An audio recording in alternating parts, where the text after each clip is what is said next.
Alright.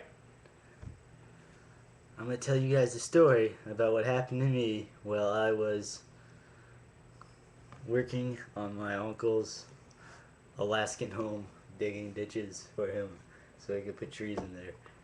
Well, I went out there to dig the ditches. Hey, dude, we look like we're blacked out like on one of those fucking cop shows with the voice cover. We have to hide our identities just so. And then I walked down the street and he hit me with the bat. I didn't want to tell police about this. This man was named Yakkob. He was responsible for heading up the West Coast territories. And then I flipped on my radio, and what do I hear? I hear Lazy J. On the radio. Tell me your story, dude. Oh, alright, yeah. Well, anyway, I was out there digging dishes, and, like, I could hear the people next door to us, because it was on the very edge of the land with the fence, and I could hear the people next door to us. They were yelling at each other, like, they're cussing each other out. So I figured, I'm just going to go to lunch. I'm going to go eat lunch so I don't have to hear this shit. So I went inside and ate lunch, and I had a sandwich, and then I watched some TV.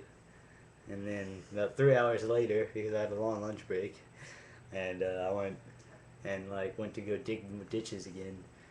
And then I could hear the lady scream, "Fuck you, you asshole!" And he was like, "Shut up, bitch!" And then I swear, I heard a slap, and it was scary as fuck. I was like, I'm just gonna go inside.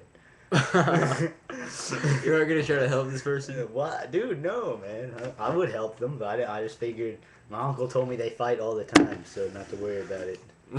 Because apparently, like, this guy who lives next door to my uncle, like, my uncle was out there by the fence one day, and he's like, you can see their yard from our yard, but we have a big yard. And he was out there, and he could see them, and, like, there were, like, 3 cops, which in Delta Junction, Alaska, that's pretty much the whole police force. So there's a whole police force on this man's lawn. He's been, like, in prison, in and out of prison down in the lower 48, but he came to Alaska. Most of Alaska's people are the people who don't hang out in the lower 48.